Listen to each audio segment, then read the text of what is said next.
Thank you. My name is Terry Lilly, and I am the new chair of this newly merged department. Just a little bit of history. In July of 2021, the Ethnic and Racial Studies Department and the Women's Gender and Sexuality Studies Department were merged.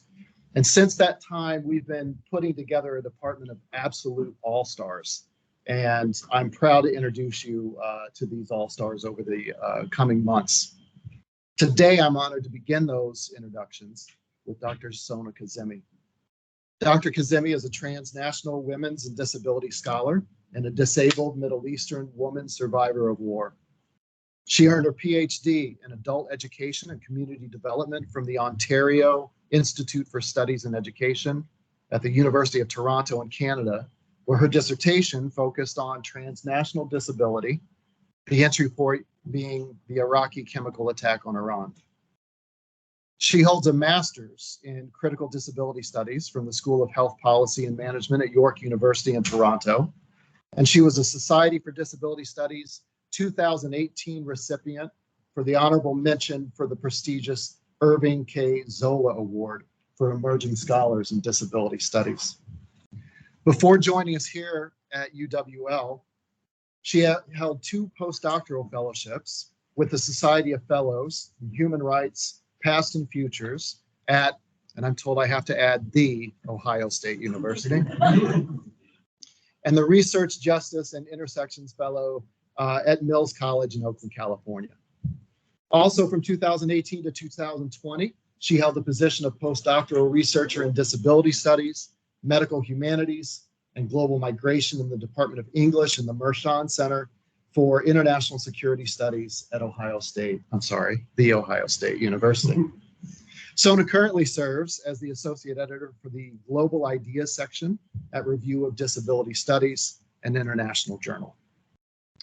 Dr. Kazemi joined us in RGSS in the spring of this year, and her first monograph, Disabling Relations, Wounded Body Minds and Active Witnessing, is under contract with Temple University Press and scheduled to come out next year.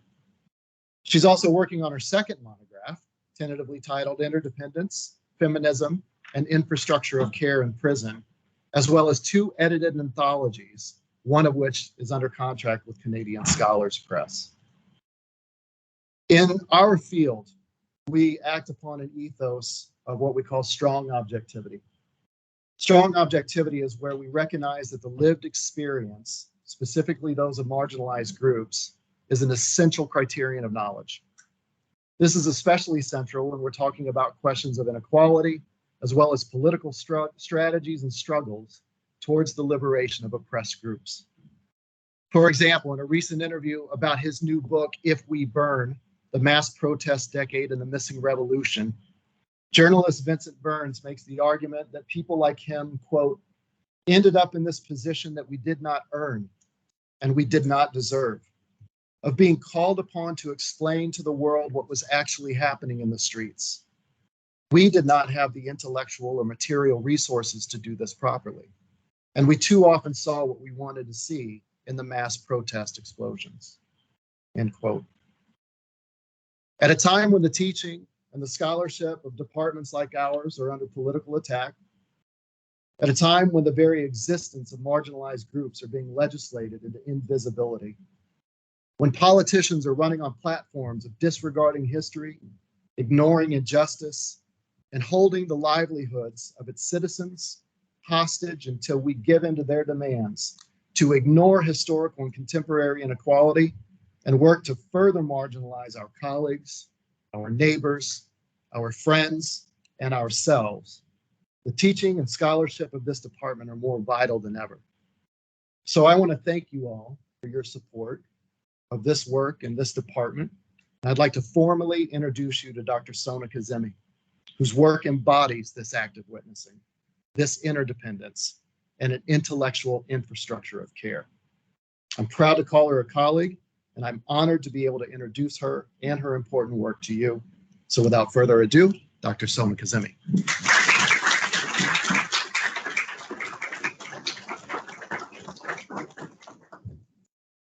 Thank you so much,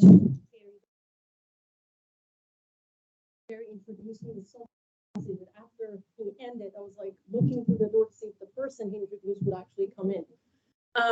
He did the same thing again. Thank you so much for being here. Those of you who are here and my students, I really appreciate your support and your presence, even if it's just for the first quiz to be forgiven. But I appreciate that you're here and other students as well. Well. First, I would also like to take the moment to honor and acknowledge our indebtedness to the Menominee, Ojibwe, Chippewa, Potawatomi, and Ho-Chunk Winnebago people who are among the original inhabitants of Wisconsin. Recognizing the wisdom of the elders, I extend my gratitude for their knowledge of the earth and the sky, water, and trees that support our presence on this land. I also want to thank people who built this building, who cleaned this building, and whose very labor is being exploited so we could be in this room and have an intellectual discussion. I also want to thank Dean Kunkel, who's here, and my colleagues, and especially Alec, our amazing ADA, and our new chair, Dr. Terry Lilly, from the Race, Gender, and Sexuality Studies, who have made this event possible. And please note that this is just the beginning of our distinguished lecture series, which will be going on every month. And the next speaker is our very, very rising star, beautiful Melina Packer, who has just started teaching at UWL. Please make sure to come next month to listen to her talk because it's going to be incredible. If my students are here, please make sure to put down your name so I know you came.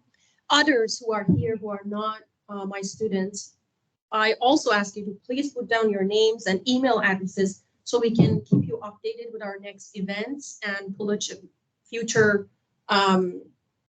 gatherings that are going to happen with the Department of RGSS.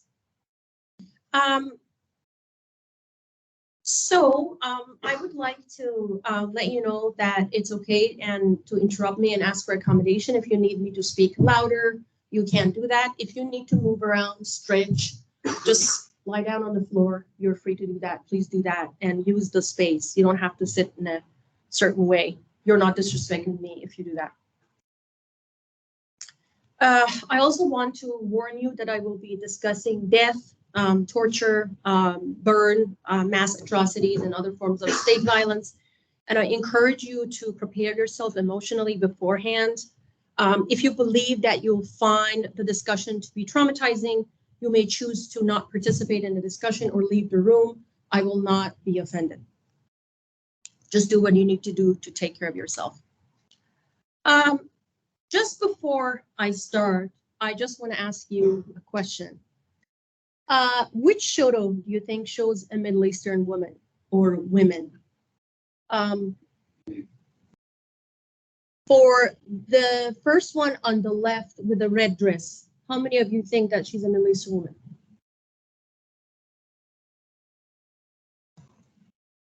What about the next one? Riding the horse, holding a gun? What about next one? Military uniform, holding a gun? What about next one? Holding a gun on a horse, aiming? And military uniform, holding a gun? Wow, that's interesting. So I think most people think that this woman represents a Middle Eastern woman from all the hands that I see, right? All right, interesting. I'll come back to this later. I just wanted to get a sense of representation here and how you see people. All right. This is 1992 and 3, and this is me. Starting grade 2, this is my first day of school. As you see, I am wearing mandatory Islamic attire in Iran after the revolution. This is 1992. Revolution happened 79. So this is a, 13, 14 years after the revolution.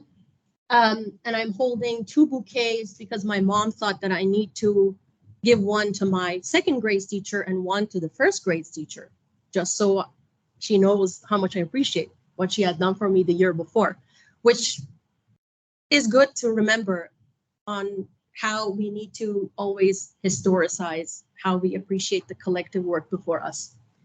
And on the right-hand side, I am skipping a grade in the summer in a school, co-ed school, which was the first time in my life to go to school with boys, which was very interesting because I had never seen that before because I had only attended in sexually segregated classrooms. At the bottom, that's not me who is being arrested, but the morality police or the hijab police is actually arresting women on the streets with a kettle prod that they use for cows and other animals. So I want to read a story to you. I believe this is the second time this story is being told. It's a real story of my life. I'm not being arrested here. This is not me, but this is a story about my life when I was 14. It was around 11 in a beautiful morning of 2001 when I was trying to cross the street after getting out of a cab, when suddenly two women and one man attacked and dragged me toward a minibus, which was waiting on the side of the street and shoved me inside. Now, I want to ask you one thing that I forgot. If any of my RGS 100 students are here, I want you to start thinking about everything that we have talked about in class in the past few weeks in terms of sexual organization of the society. And if my fourth year class are here, think about research methods and what research method I'm using in my paper. Sorry about that, I'm just being a teacher. Can't help it. I tried to talk to them and ask what the reason for my arrest or kidnapping was. No one responded. They just yelled and swore at me and ordered me to sit down and shut up. I was aware that there existed a morality police and morality police patrols like that minibus that go hunt women whose hijab is less than what the state deems appropriate. And remember, the states want to control your uterus, your hair, many parts of your body, your breasts constantly. But this is an example of hair. I knew that there existed a morality police and goes around and arrest people. And women wearing makeup, holding the hand of a man other than their family members, and so on. But being arrested by one was a different story. The day, like any other, my body was completely covered and I was wearing a very light makeup, as any teenager might do. Once I got out of the cab and noticed the minibus parked right next to me, my blood froze in my body. I knew they didn't show mercy to their prey. As I was aware of how many dissidents they had already tortured and executed in political prisons throughout the 1980s, I was aware that my looks were not acceptable according to their standards. But the way my generation dressed and presented ourselves was also a way of resisting the oppression, meaning mandatory dress code and sexual segregation, and that we had to endure. As they were shouting and swearing at me, I became so terrified that I rushed to wipe my purple eyeshadow off with the corner of my scarf. As soon as the driver saw me in his rear mirror, he started making fun of me, mocking me and humiliating me by imitating my hand gesture. Like you're wiping it now. Moving his hand back and forth along his eyelid and saying, "What are you doing this now? Why are you doing this now? You should not have worn an eyeshadow in the first place." I stopped what I was doing and shook out of fear. I didn't know what would happen to me next. In those days, nobody had a cell phone. Even if I had one, I would be too scared to call my dad because then he would question me as well and perhaps blame me for being arrested. As I was drowning in terror, the driver started the car. Before going 500 yards, he stopped and he and the two women ran toward two other girls and dragged them towards the minibus. The two young girls were screaming and resisting, but the driver swore at them They stopped the car every 5 minutes and arrested a young woman each time, regardless of what they were wearing or how much of their hair was showing. A new woman was arrested, screaming loudly and wanting to escape the two women. The two women held her and landed dozens of slaps on her face until she fainted. After a while, she opened her eyes and started screaming again. Among her words, as she was stuttering out of fear and pain, I heard her say that her 5-year-old sister was left on the street as they grabbed her. She was worried about her sister's well-being and what their mother would do if she found out her unaccompanied 5-year-old daughter had been abandoned on the streets. After woman hunting for hours and arresting, perhaps kidnapping is more accurate, more victims, they took us to a facility called Center to Combat Social Corruption. Once we arrived, they took us upstairs to the office of the head of the facility, a cleric. He swore at us and mocked my red painted nails. They then put us behind bars in a damp, dirty cell in a basement with a very low ceiling and a smelly soiled carpet. No water, no food, no access to bathroom. After begging them for a phone call, I called my father and told him that I was arrested and that he needed to come, bring a new set of clothes for me, and sign a promise letter that I would never wear what I was wearing that day. After making the call, they took me back and imprisoned me in the cell until sunset. And also, this was the first time I kind of organized. I negotiated with the guards. I got everybody's phone number. I called all the parents, and even though I was the youngest in the crowd, and told them that your kid is arrested and don't be angry with them, which is another story for another day. After making the call, they took me back and imprisoned me in the same cell until sunset. They forced me to sign a document stating that I would never again go outside with those inappropriate clothes, otherwise that the next arrest would count as a criminal record for me. I felt so angry that my dad had to bow down before those moral police agents in the station, just because they had so much power to abuse, and he didn't. We left the station without exchanging a word. As soon as I walked out, as if released from hell, I started running and crying. Then I slowed down and allowed my dad to catch up. My conditional release was granted only after my father desperately begged the police and wrote a sworn statement promising that he would make sure that I would never again leave the house in such offensive clothing. During the 20 years I spent living directly under the theocratic fundamentalist regime, I came to realize that there's a very fine line separating modest humility and dictatorial humiliation subjected upon the bodies of women. It's precisely through this subjugation, corporeal violence, and policing of bodies that a regime such as the Islamic Republic asserts and maintains power. Sovereign dominance over a population through coercion, direct violence, and terror, uncontested social tradition, or rendering particular bodies incapable of resistance is at the core of what Michel Foucault, famous French philosopher, coined biopower. And it functions through the control of all the vital processes by which people live and die, including reproductive rights. It also includes willing submission, questioning acceptance, self-policing, and moral norms. Now I want you to fast forward 22 years. 22-year-old Mahsa Amini went through a similar encounter and beaten to death. I survived the morality police, but Gina did not.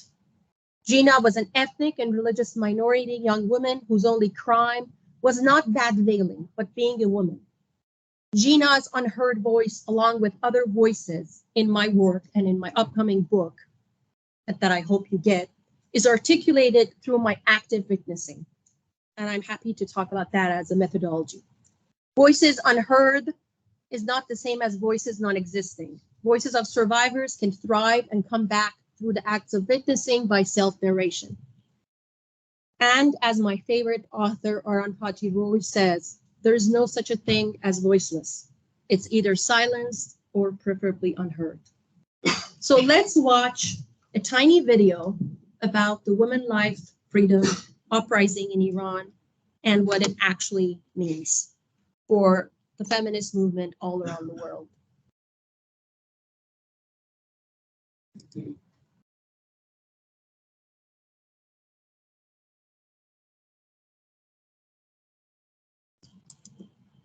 For some reason, okay. The new smart meter from Feminist gives you detailed energy data so you can make smart choices. You know, energy-wise. Oh, Smart meter, smart good point. choices.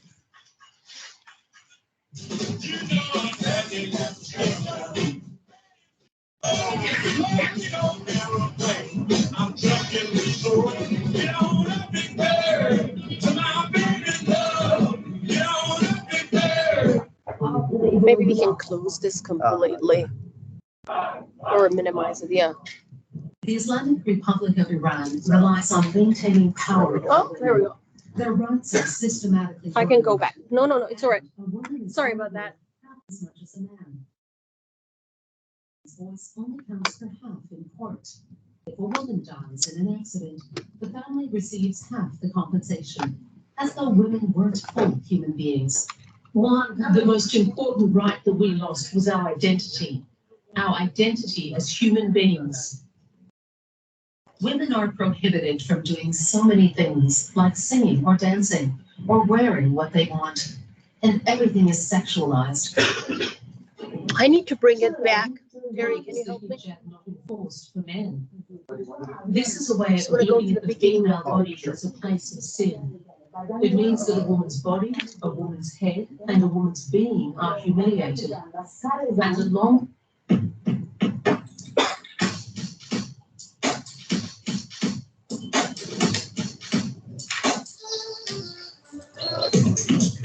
Oh, skip ads. you are not allowed to show your head. Yeah, that's one. Fall 2022. A revolution has begun in Iran, and women are fighting on the front line. It's about women being able to dress as they wish, think as they wish, do as they wish. This is about woman, life, freedom. The protests have been met with violence. The barbaric regime telling me, the woman, that you are not allowed to show your hair. A struggle uniting activists, artists, and intellectuals. Iranian women are fighting back like never before. It's the first feminist revolution in the world.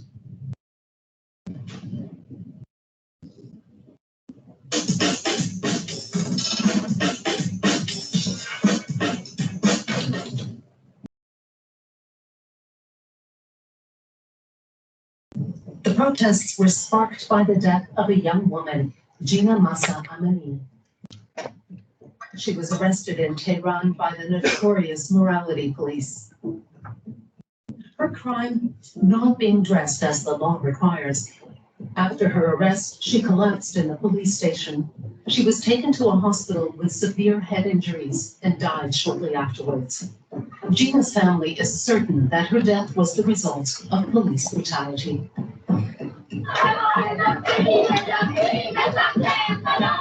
An unprecedented wave of protests gripped the nation. The murder of Mahsa Amini unleashed this rage, and it gave them a way to explode. Woman, life, freedom became the rallying cry of the protests. The women had had enough of the hijab. It's very, very important. The headscarf is a symbol of the Islamic government. Schools became the site of protests. Young people rose up. And in this deeply patriarchal society, another form of revolution has been taking place. Women are receiving strong solidarity from men. The entire Iranian society has felt the consequences of suppressing freedoms, which are corruption, poverty, and discrimination. Iranian pop star Mehdi Yaraki is one of the many who have paid dearly for supporting the women. He dedicated this song to them in August 2023. It encourages women to take off their headscarves. The regime declared his actions illegal, and he was arrested.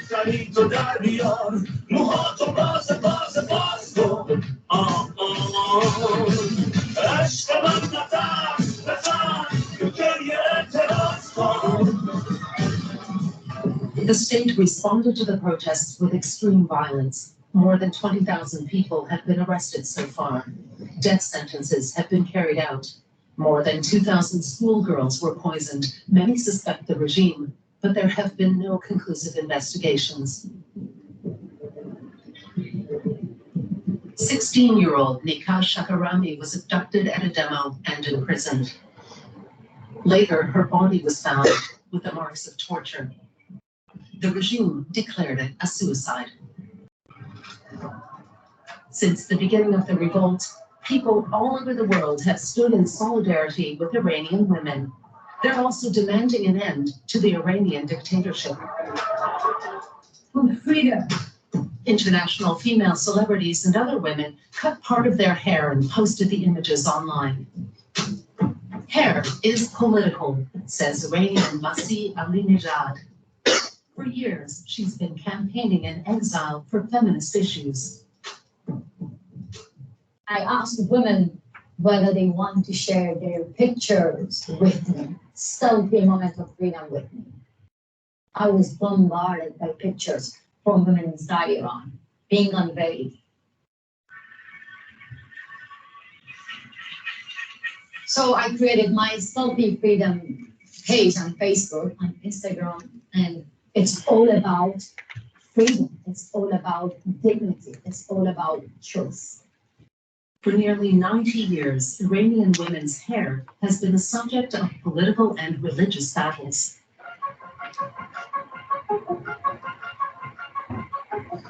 Headscarf or no headscarf, it's always been up to men to make this decision. Finally, I found this. I couldn't find it before. I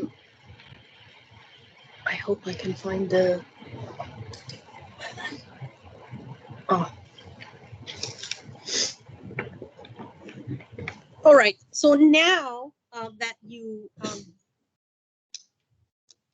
kind of saw inside the revolution, that's what's going on in the revolution. Many people ask, why does it matter so much? For the past 44 years, people have had many problems, economic problems, social development problem. People kept saying, why hair? Why does it matter? It's not as important. Let's just postpone this to an imaginary future. And that's usually what happens with the rights of marginalized groups, that it's always said, oh, wait until we fix this and then we'll come to that. And wait until we fix this and we'll come to your problems, which is always postponed to some imaginary future. So as you see in the video, losing control, the Women Life Freedom uprising has changed everything and posed the biggest challenge to the Islamic Republic's legitimacy since its inception. Losing control over women's body and sexuality is of utmost important to the regime and one of its pillars. If this pillar collapses, so will the Islamic Republic's rule. Under the regime's rule in Iran, hijab is not just a piece of fabric.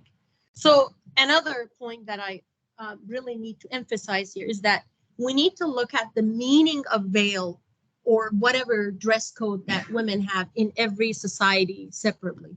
You can't say this is the universal meaning of veil all around the world. It doesn't work like that. I mean, you might see somebody with a hijab here or anywhere in the Western world, and we might even celebrate it as a symbol of diversity, which is fine, completely fine.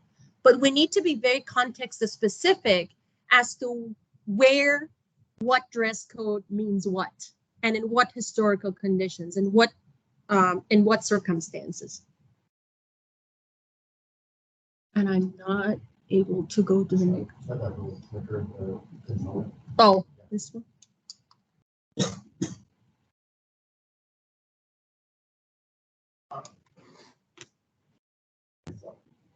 I'm sorry. I'm just not used to this mirror thing.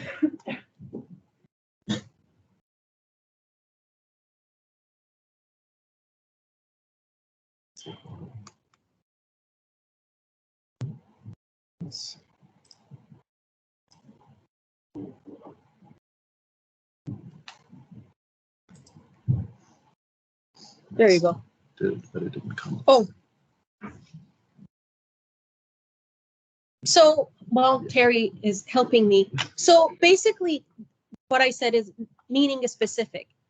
Meaning hijab in Iran or under Taliban in Afghanistan or in Saudi Arabia, or we can talk about different contexts, but in these particular contexts is definitely a means of gender and sexual apartheid because it is enforced by the state. Although in Saudi Arabia, we see some modifications, but that's up for another debate. So if you violate the hijab law, you cannot receive an education, you cannot enter government buildings, you cannot shop, you cannot hold a job, your government ID will be taken away. And most recently, there's been some extremely bizarre punishments imposed on women who refuse to wear the veil after the Women Life Freedom Movement in September, such as having to wash dead bodies in the morgue, having to, like, some really bizarre sentences that I don't even want to get into. So compulsory hijab enforced by the state, or any dress code enforced by the state in this case, is not a small piece of clothing for women.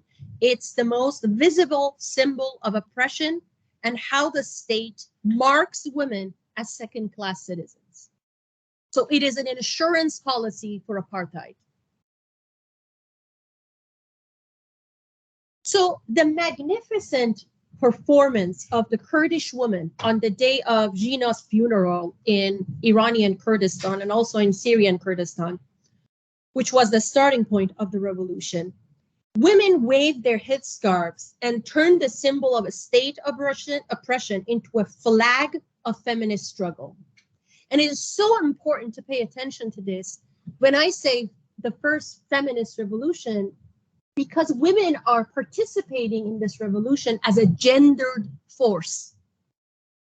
It's not just as participants in a revolution, but participating as a gendered force to resist the enforcement of apartheid on their gender. So why Kurdistan and why Jan Jian Azadi, Women Life Freedom? The slogan, Women Life Freedom, implies above all that the time has come to achieve a better and freer life today, to address women's issues, not to postpone gender oppression, but prioritizing class or national oppression, bringing gender equality from an unknown future to the present.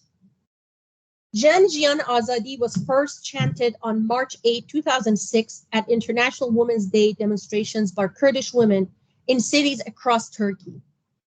Within the Kurdish freedom movement, the words are attributed to Abdullah Öcalan, the jailed leader of the Kurdistan's Workers' Party, PKK, which has been designated as a terrorist organization by some European powers who are very eager to please Erdogan, Turkish president. Öcalan has been in jail for more than 21 years in a solitary confinement where he has written many, many books, and he was very much influenced by Murray Bookchin, an American philosopher. So Jan Jian Azadi has been used not as a slogan, but as a goal for a movement. Jan in the Kurdish is the Kurdish word for woman and the root of genealogy, or the science of women, proposed by Öcalan. His revolutionary history began with Marxist-Leninism and the demand for an independent nation-state of Kurdistan in 1978. When he set up the Kurdistan's Workers' Party in Turkey, Öcalan's thinking evolved in prison, though, influenced partly by Murray Bookchin's ideas on radical municipalism. Öcalan renounced the state as an inherently patriarchal, violent, and anti-democratic institution in favor of a model of participatory grassroots self-administration, which he called democratic confederalism. Along with statism, Öcalan came to believe that women are the vanguard of the revolution. Öcalan's reading list in prison included the feminist works of Judith Butler and Maria Mies, who is another Marxist feminist, which alongside his lengthy discussions with Kurdish feminist revolutionaries like Sakine Cansız are credited with influencing his feminist beliefs. Without wanting to diminish the contributions to the feminist cause of Öcalan and his Kurdish compatriots, it's important to reflect on whether Öcalan's evolution would have been possible without the theoretical outpourings and extensive activism of second wave feminism. It is a pleasing cross-fertilization of ideas that we see. The internationalist outlook of Kurdish feminists is reflected in their knowledge of a range of Western thinkers, a complement that is not returned, typical of Western Orientalism, which rarely grapples with ideas and theories that emerge in the global South. For Öcalan, women's freedom is more precious than the freedom of the homeland. And that's a huge deal to say that in the Middle East, trust me. The women in military uniform and with AK-47 that many of you thought are the true representatives of Middle Eastern women are actually Middle Eastern women. They're Kurdish women and they defeated ISIS. It is no exaggeration to say that a strip of land along Syria's northern border with Turkey is home to the most radical experiment in democracy and gender equality, not just in the Middle East, but in the whole world. Western Kurdistan, or Rojava, R-O-J-A-V-A, the land where the sun sets, first entered popular consciousness in that lopsided way that news from elsewhere hits Western TV screens, when Kurdish women fighters liberated Yazidi women and children from ISIS on Mount Shangal in August and September of 2015. When the might of the US, the Free Syrian Army, and the other regional armies in Iraq were unable to stop the advance of ISIS, young women in military and floral scarves defeated men who can barely tolerate fully covered up women. Such film footage was undeniably eye-catching. Anyways, I want to move on because autonomous administration of North and East Syria in Rojava is a whole discussion for itself, and is by far the highest, has the highest average salaries and standards of living throughout Syria, with salaries being twice as large as in regime-controlled Syria, following the collapse of Syrian dictator Bashar Assad. This autonomous region doubled salaries to maintain inflation and allow for good wages. They have their own regional economy. They grow their own food. They are run by local councils and minority, cultural, and religious representations. They have the co-council is always a woman on every council, and their economy is a blend of co-op and market enterprise, and it's very interesting to. And when Erdogan attacked them a few years back, we didn't help them at all. But that's, again, another story for another day. So, my God, I think I don't have much time because I want to give some time for Q&A. All right, I will try to wrap this up. So coming back, I just wanted to give you some history of where women, life, freedom comes, because it is really important to have that historical analysis and realize that social movements don't just, fall from the sky. There's histories of people's struggles that builds on top of each other, and cross-fertilization of ideas, even like this, that we are here to think collectively, so maybe we can act collectively. So the revolutionary movement in Iran is ongoing. And as you saw, there has been 598 people dead, including 73 children, thousands of people arrested, up to 90,000 people arrested. Raping of children and teenagers in prison is ongoing. It's incredible, disabling procedures are in place, such as, for example, blinding protesters, There has been the New York Times has estimated some 500 young Iranians were treated in Tehran hospitals, only in Tehran's hospital, for eye injuries during the first 3 months of the protest. And Guardian has also published saying that they have been, women in their genitalia and in their eyes have been the main target when seeing the protest. So you see that controlling of women's bodies as a remote control to control their future still goes on, even in the one-to-one battle. That something has happened, that the genie is out of that bottle, and nothing can go back to what it was after what's happened. So women's recent uprising in Iran has come as a surprise to many. They expressed their surprise on social media to see Muslim majority, whatever that means, women from a Muslim majority country, again, whatever that means, burning hijab. Unlike other groups who are rarely identified by their religions, Muslim women are categorized by their religion as this rigid, fixed category that can never change. Whereas when we talk about the West, we never say Christian women. This is something that only applies to Muslim women for some reason.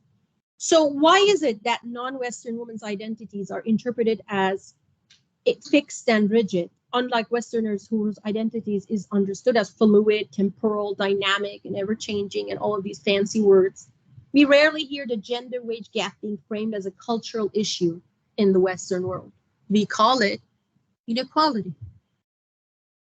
But we often hear that the veil or any gender-specific dress code enforced by the state gets framed as a cultural, as opposed to being a gender equality issue. So I want to argue, and I have argued in my also upcoming work, is that cultural relativism can be abused by theocratic authoritarian states to erase dissidents, manipulate the global institutional arrangements for the implementation of human rights, and cause disastrous consequences in the human rights domain. As Chandra Mohanty says, cultural relativism serves as an apology for the exercise of power. So the Islamic Republic of Iran has been actively using cultural relativism to violate Iranian people's human rights with impunity since its inception. Taliban does that. Who was the former Pakistani prime minister who was just got arrested? He also said, "Oh, it's just our culture. We don't like to send girls to school." Whose culture?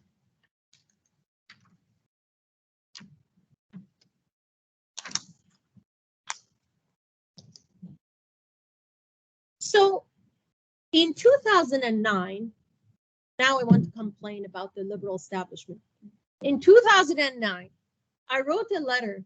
Remember, 2009, this is years before Women Life Freedom Movement, but it's still women getting arrested for unveiling, going to prison for like 20 years.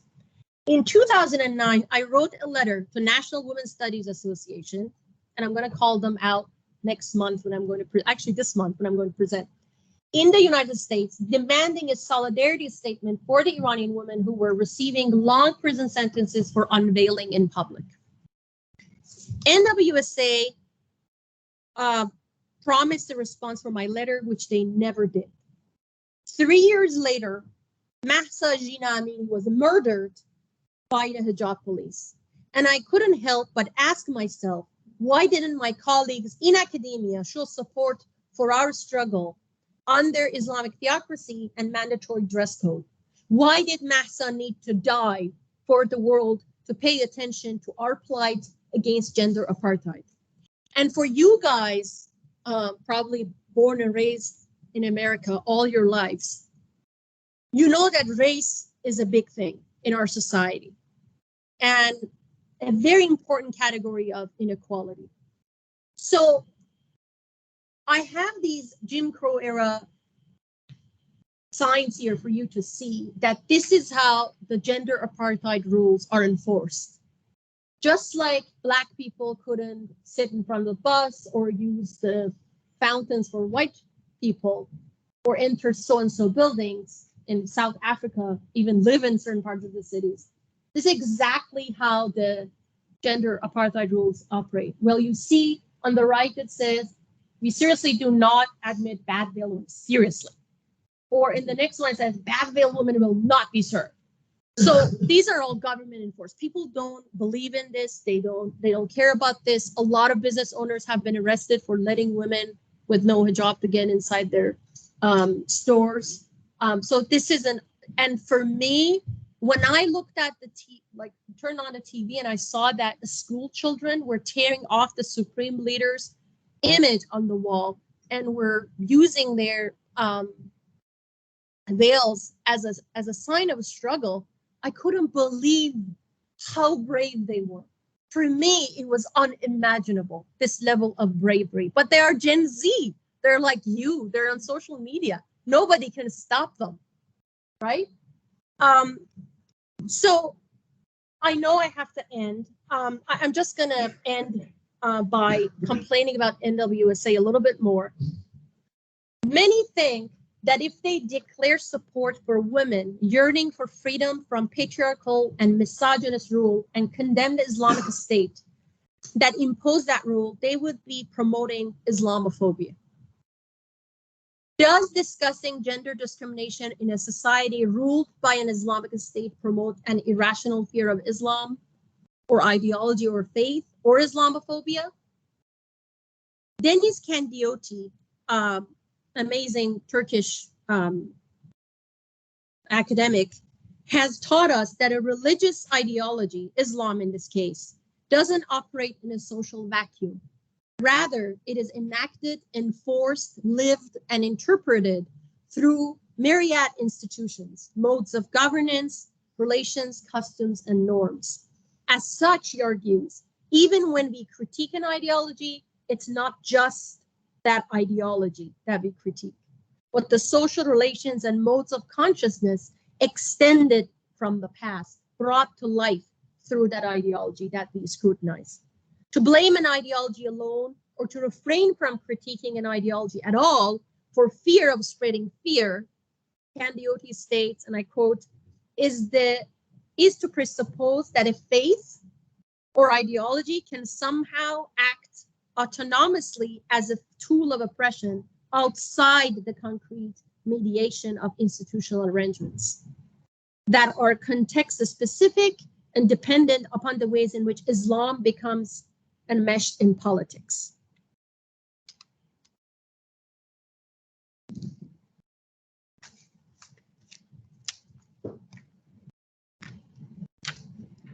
I am going to end by this slide. Western women politicians, such as France's Céline Royal on left-hand side down, Belgium's Christine Dufresne, right, left-hand side top,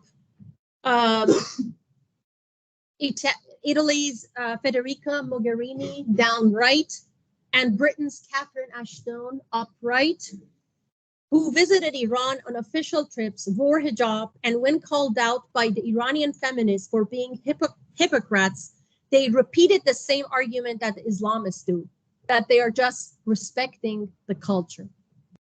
It seems unlikely that they don't realize that in Iran, Afghanistan, and many other places, hijab is a sexist dress code enforced by men on women, many of whom are coerced to do so against their will. Besides, women receive prison sentences for refusing hijab. So Western politicians cannot claim that hijab is a cultural thing that should be respected. A few days after Mahsa Amini's state murder, Christiana Amanpour, the CNN chief correspondent, who is also half Iranian, by the way, was supposed to interview the Iranian president, Ebrahim Raisi, accused of playing a key role in the execution of 5,000 political prisoners in the 1988, who actually got a visa, American visa, to come to New York and talk to all of us while my dad has been waiting to receive a visa to come here for 16 years. And he's a murderer. not my dad, Raisi. However, at the last minute, Amanpour was requested to wear a headscarf to the interview, which was going to take place on American soil in New York. Amanpour refused to do so, and the interview got canceled. Some on the social media defended Amanpour's decision to refuse mandatory dress code, while women are getting killed for bad veiling in Iran. A few said that Amanpour could have complied with the request and then called the president out for the violent crackdown on the Iranian protesters to Mahsa Amini's murder in custody. Now I want to leave you with this question. Imagine if the issue at stake were race. This is not an Olympics between sufferings, but this is my question. Imagine if the issue at stake was race instead of gender, and that the Iranian officials had said that if the journalist is a person of color, they should wear a special attire to the interview. Of course, that would rightfully infuriate the whole world. But why is it that when women are required to wear a gender-specific dress code, it's not seen as outrageous? This can perhaps explain why the South African racial apartheid regime was not tolerated by the world, but the sexual apartheid regimes are. Thank you.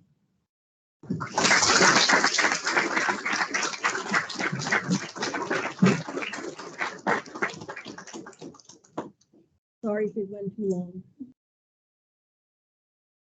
We have some few minutes for questions. If anybody has any questions for our speaker.